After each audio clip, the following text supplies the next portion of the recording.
Assalamualaikum warahmatullahi wabarakatuh. Halo semuanya, perkenalkan nama saya Linda Amalia dengan NPM 2308260232. Di sini saya akan mempresentasikan mind map saya pada blog MOI yang menjelaskan tentang obat anti protozoa, khususnya obat anti malaria. Yang perlu kita bahas di sini, apa itu obat anti protozoa? Nah, anti protozoa sendiri adalah kelompok obat yang digunakan untuk menghambat atau membunuh protozoa penyebab penyakit. Salah satu penyakit yang penting adalah malaria yang disebabkan oleh parasit Plasmodium dan ditularkan melalui gigitan nyamuk Anopheles. Kemudian untuk obat anti malarianya, obat anti malaria sendiri juga memiliki beberapa kelompok dengan mekanisme kerja yang berbeda-beda. Contohnya ada chloroquine, quinin, kemudian ada metfloquinin, kemudian ada antimicinin dan turunannya seperti antifolat serta beberapa antibiotik yang digunakan sebagai bagian dari terapi tertentu. Kemudian untuk chloroquine dan kelompok-kelompok 4-aminoquinolin itu salah satu kelompok obat anti malaria.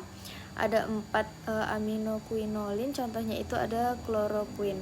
Nah, secara sederhana obat ini bekerja dengan mengganggu proses pengolahan heme oleh parasit malaria sehingga menjadi toksik bagi parasit. Kemudian untuk antimicinin, nah itu dia tuh kelompok penting lainnya. Contohnya itu ada antimicinin dan turunannya misalnya artesunat.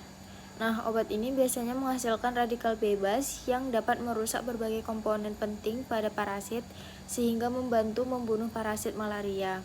Dalam pengobatan malaria sendiri, derivat artemisinin umumnya digunakan dalam kombinasi dengan obat berpasangan yang dikenal sebagai ACT atau artemisinin based combination therapy.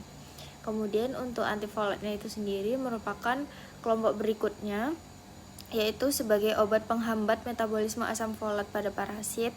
Contohnya itu ada primetamin dan sulfodoksin. Kemudian bekerja dengan cara menghambat jalur asam folat, kemudian ada perkembangan bakteri dapat terganggu. Kemudian ada antiprotozoa lainnya. Nah, jadi selain obat anti malaria tersebut juga terdapat obat protozoa lainnya. Contohnya itu ada nitazoxanide, yaitu untuk beberapa infeksi protozoa. Kemudian ini kombinasi obat tertentu yang digunakan pada infeksi seperti toxoplasmosis. Kemudian yang terakhir itu mengapa kita menggunakan obat tersebut harus tepat. Nah, jadi penggunaan obat antimikroba sendiri harus dilakukan secara tepat karena penggunaan yang tidak sesuai dan ini dapat menyebabkan resistensi obat. Artinya parasit tersebut akan menjadi lebih sulit untuk dibunuh oleh obat yang sebelumnya efektif. Karena itu pemilihan obat, kemudian dosis, kombinasi, serta lama pengobatan harus mengikuti indikasi dan pedoman terapi yang berlaku. Jadi, obat antiprotozoa itu memiliki berbagai mekanisme kerja, mulai dari mengganggu metabolisme parasit hingga merusak komponen penting dalam parasit. Pemahaman mengenai mekanisme kerja obat penting agar terapi dapat diberikan secara tepat dan membantu pencegahan terjadinya resistensi.